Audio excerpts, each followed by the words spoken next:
Hello, everybody, and welcome to the Bright Founders Talk at Temi. Temi is an international software development company that designs, builds, and delivers software for sustainable businesses and promising startups. My name is Matthew, and I'm joined today by Mr. Max Ostermeier, who is a medtech serial entrepreneur. Max, did I get that right? Absolutely right. Perfect. Hey, good morning. Very much appreciating the opportunity to talk about what I'm doing. That's terrific, and thank you for joining us, Max. So before we get started, if you can give a brief overview to our viewers and our listeners about what it is you exactly do.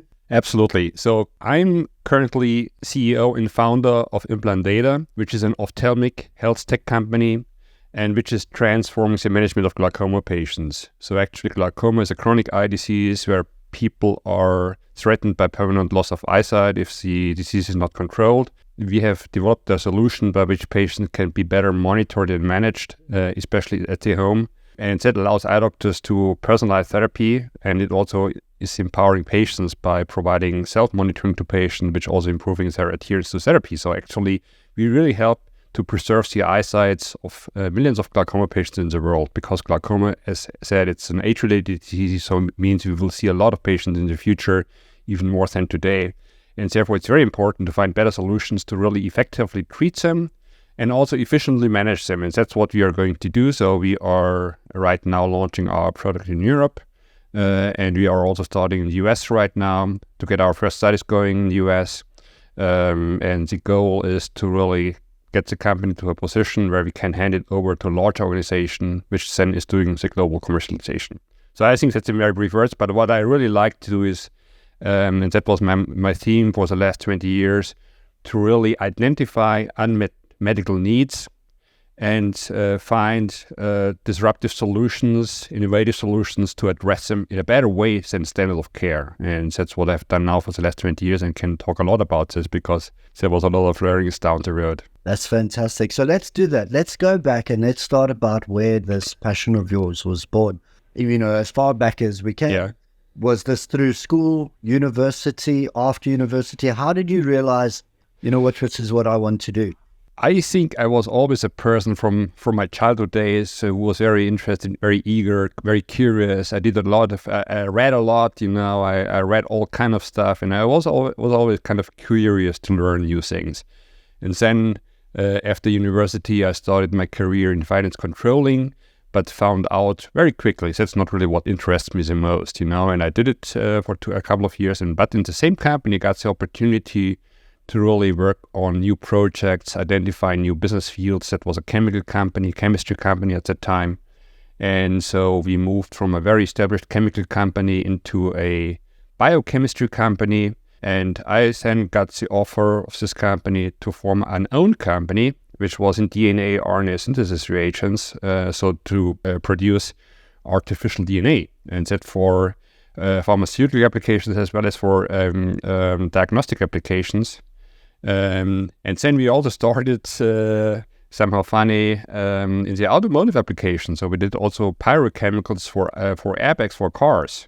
And I was always kind of a key person in the activities. At that time, I worked as an employed general manager, and then I said, okay, after 15 years, now it's time really to start my own companies, because in a big organization, you always have your limitations. And I always enjoyed more to work in small units and flexible units and work on interesting stuff and also on challenging stuff. I never really liked the routine too much. And then I really started in 2000 with my own companies. But I said my theme already from the very beginning was look for stuff which is really exciting and not just the routine. And really, I like challenges. I'm a runner. I did marathons. I have been a mountaineer in the former time. So I really know it's what's important to master challenges, and that means you have to show perseverance and you have to show dedication, and that's also true for startup companies. So running a startup company is not a sprint, it's a long-term, a long run you have to take with a startup company. One of the things I think that stands out there is the duration of time that you've been busy, and I know that the industry moves quite quickly. How do you go about making sure that you're up to date and informed about all the changes and the things that are developing? That's a very good question. In healthcare, sometimes it's even the case that you are too early. That doctors and patients are not ready yet to accept your solution. I give you an example. With my current company, we started already a first approach in 2004 or 2005, and at that time, the patients have not been ready for our solution. Because at that time, in 2005, there was nothing like a digital revolution. There were no smartphone, there were no apps, that whole digitalization was just not there. And also the doctors, they have been very traditional, very old-fashioned. They always said, it's good enough what we've done for the last 20 years, why would I change something? And then we kind of parked that project and worked on a different project. And then in 2012, 2013, when that whole digitalization really became a mass phenomena, then I think we have been also ready with our solution. Then, you had a next generation, a next patient generation, which is also already used to health apps, to smartphones. And also the doctors, they learned, okay, we have to do something different here.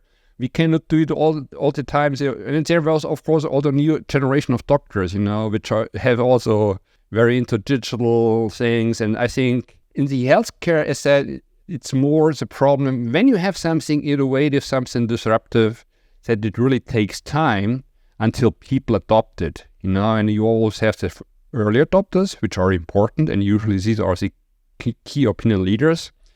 But I think in the health tech space, it's not, the development cycles are not as fast as in other areas. If you look at other digital technologies, software solutions whatsoever, you have very quick development cycles, but that's not the case in the healthcare.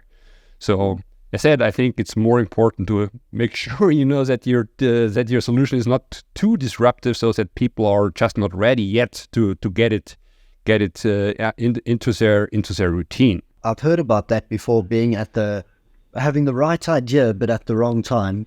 And it's interesting that you say that generations of patients, generations of doctors, the shift that's taking over. I have noticed that when you ask people how they're feeling, some of them have to look at their smartwatch to check if they're okay. Yes, absolutely. It's okay, so I'm doing fine. I'm constantly shifting, constantly moving, and constantly adapting to that. At the moment, do you feel like you're at the right place at the right time? Is there a good uptake? Is there a good response to what you're doing? Absolutely. I think absolutely. I said we started in 2013 and the time has never been better for various reasons, because also that whole digitalization has further progressed in the last 10 years. And, we are also using a hardware which has semiconductor components into that. And also that has evolved in the last 10 years a lot. We can now have more powerful, higher performing products for our patients than 10 years ago. But overall, the trend to really establish remote patient monitoring solutions became a big boost after or during COVID. Mm-hmm. Because in times, where patients with chronic diseases or with diseases at all could not attend their doctors, that was a big learning experience, not only for the patients, but also for the doctors. So I think also Corona really changed the paradigm, how patients are managed. And I think, as I said, the overall situation has never been better for a solution like ours. And over time, also reimbursement has changed, became more attractive because, as a medical device manufacturer or commercializer, when you market medical products, somebody has to pay for that, and usually it's a health insurances and other payers. Also, that has changed a lot in the last 10 years towards more evidence-based solutions, more home-based monitoring solutions. And I think overall, as I said, the situation has never been so good for our companies than now. And I think that's the reason why we also have been able to really get a lot of things successfully accomplished in the last 2 to 3 years, I would say. So it's an And the other thing is always fundraising. As a startup company, fundraising is the other topic. I think fundraising also has cycles. Sometimes because you have an idea, wherever you get that idea from. Sometimes it could be a university, a research institute, and you want to pick it up. But you have to get it funded. And so, for example, we have raised now more than 20 million euros over the last years. And I think it's always also there you can see cycles, When the financial crisis was several years back, the funding for startup companies was really not there anymore because investors were just sitting on their money because of all the uncertainty. And we have seen the same last year and this year. With the Ukraine war and all the impacts it has on the financial markets. Also then, the investors were kind of very cautious, making new investments. So I think it's always, also in that respect, always a question of timing. It's a timing. Okay, is the market ready for it? And can you find the means, the funding for your project? That's also always a question about timing. So the funding, obviously, is something important, something that a lot of people worry about. And going out there, the process behind it. Yeah. Tell me about when you first started looking for funding. Did you know what you were doing? What was that process for you? What was it like getting to the stage where you're comfortable to ask people to invest in your business? What certainly helps is if you have a certain track record, but which often young entrepreneurs don't have, because it's a first startup and they don't have any history yet. So I would always recommend, first of all, make your homework. Really find out where is your market, how is your business model, and sometimes you don't even have a product, but you have to define this kind of thing. So what's your business model? Who is going to pay for this? And once you've got a solid idea, then verify with potential customers. So verify with doctors, verify with patient organizations. That's what we always do. We talk to patient organizations. So, for example, in glaucoma, there's national patient organizations. You can talk to doctors and also talk to strategics, means potential acquirers of your company. Large companies, but also smaller companies. They have people just doing business development. They are looking for new ideas and how they can expand their existing business. So let's say if you are in orthopedics, talk to a company like Stryker, to Johnson & Johnson, to the business development people and kind of verify your idea. And you will get feedback, and I think that's the first step. You have to do your homework. And then once you think, okay, I got something here, I have answers to most of the questions, go and reach out to business angels. What we always did in the past is also we have reached out to ophthalmologists, because to eye doctors. And we also had in our seed investment round several eye doctors investing in our solution. So they have been so excited about it, and so convinced about our solution that they said, oh yeah, I want to also invest some money, not a lot of money, but at least some money into the company. And we said you get free advice, you get free guidance. If you have a medical problem, you can have guidance for free. So I think, and once you have your future customer also as an investor, that provides also confidence to other investors. Usually financial investors, they are venture capitalists. They are not so deep into the subject, but when they see, okay, there's a leading orthopedist or leading ophthalmologist or whatsoever involved in the company, they have a good medical advisory team. I think that answers, or that gives a lot of confidence to the investors, that the team understands what's required and that they have the right people to guide them and advise them. I think that's certainly important. And then you have to be ready to raise money, which is a very frustrating thing, because you talk to, let's say, 50 investors, and if you're lucky, then maybe 5 of them are really interested in starting. Because, as I said, also with the investors, it's always a question of timing. Is it the right size of the money you're looking for? what stage you are. And so I think it's always a frustrating experience as well. But, also talk to other entrepreneurs like me, talk to people who have done the job in the past and just ask them, if I'm asked, by an entrepreneur, I just got an email a few minutes ago, can you tell me something about this investor? Ask people who have worked with investors and ask for guidance. People usually are willing to help, because we are all in the same boat, and we need to help each other. So I think that's another thing I would really, I said, don't go in your room and be quiet working on stuff. Go out, present your idea to people and get some sparring, get challenged, and then I think you can improve your case a lot. Tell me something now. You've got the idea, you've secured some money, but now you need to start accumulating people around you, building a company, building a team. Tell me about some of the challenges and some of the processes that you follow, getting the right people within your organization. I think it's always the best if you are the founders team has maybe 2, maybe 3 people. I think if you start all by yourself, I think that's really tough. You have to find a close ally, and that's what I always did. Because as I said, my background is more financial. Of course, over the years, I learned a lot about technologies and a lot about clinical studies and regulatory and whatsoever. But I'm not an engineer, and I have had the luck, to very early on find the right person, the engineer as a CTO.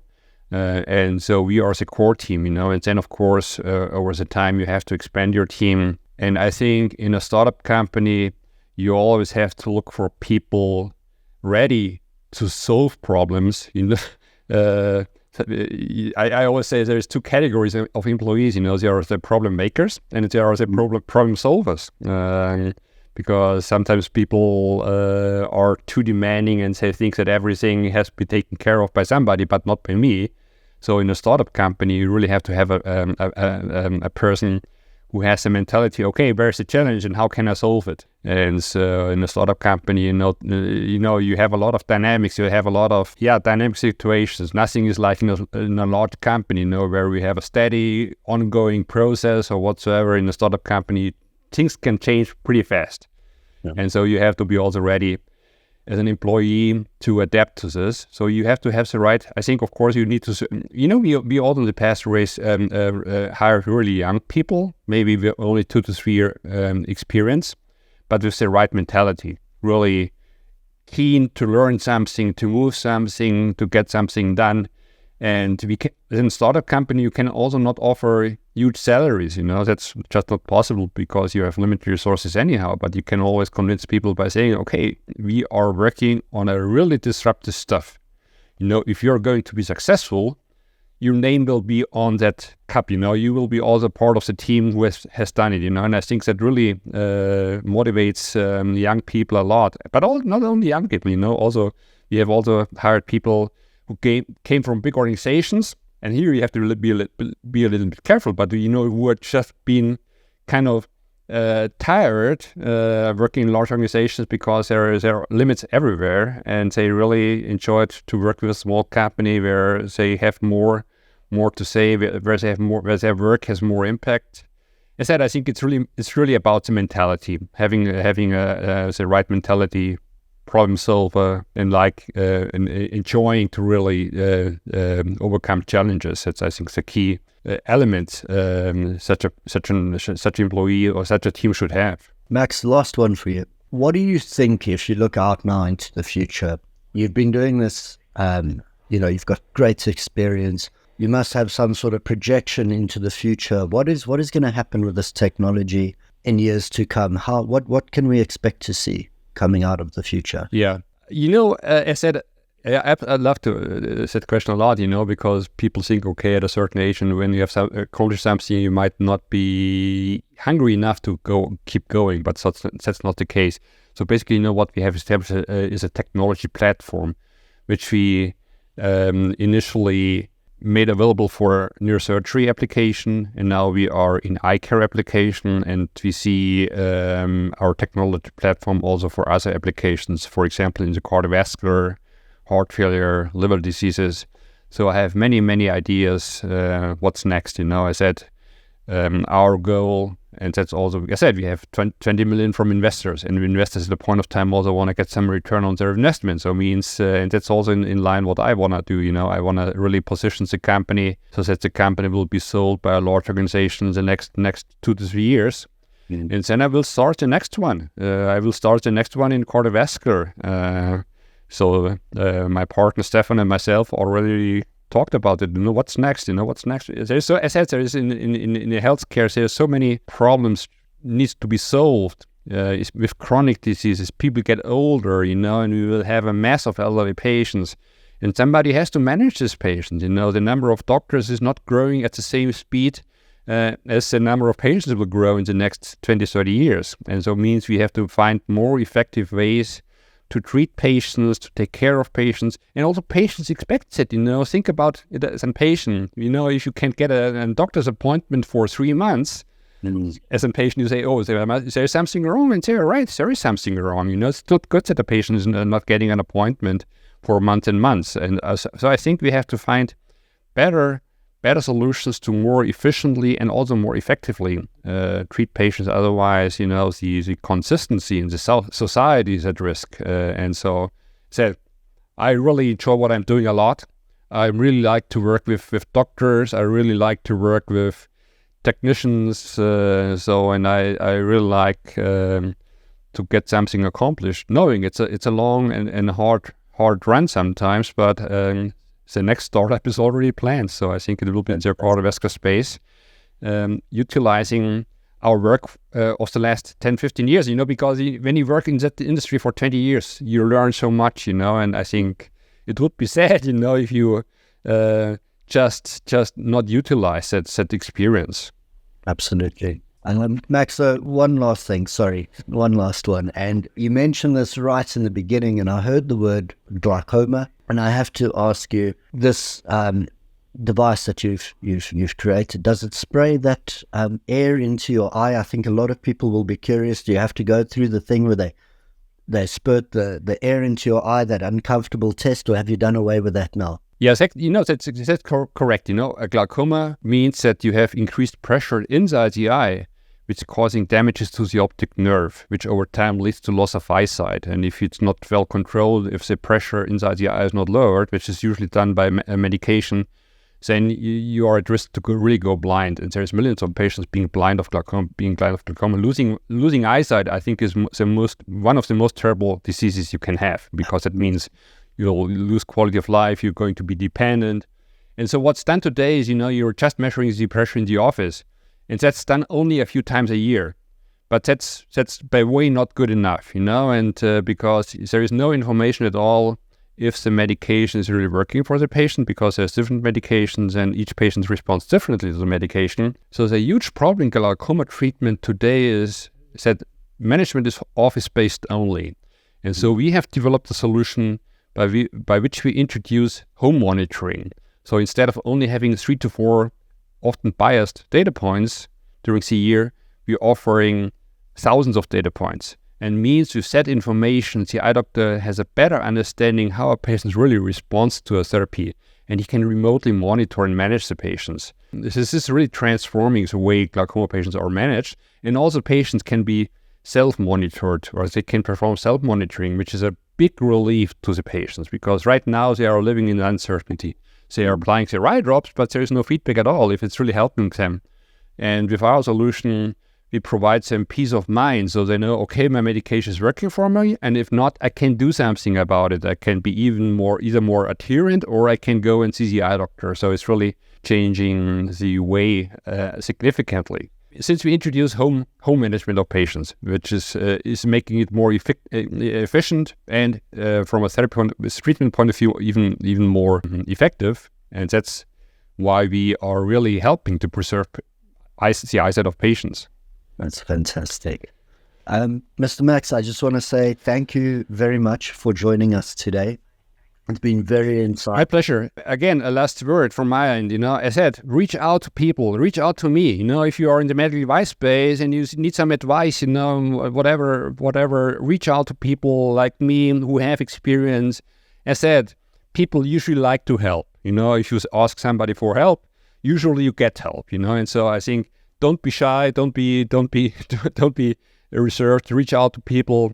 If you have a question, just reach out and ask, and you always will get advice and get help. That's what I want to offer in my name and also in others' name. Thank you. I was going to ask you that if there was any last words, and we appreciate that. And it's always nice to network and make connections. And I'm sure there will be people who are interested in your field, who will be looking at something and going, this is the guy I need to speak to. These are the things that I'm looking at doing, and hopefully we can make some good connections through this. So we will be keeping an eye on you. And again, we really do appreciate you taking the time and sharing your knowledge and your experience with us. My pleasure. Thank you very much.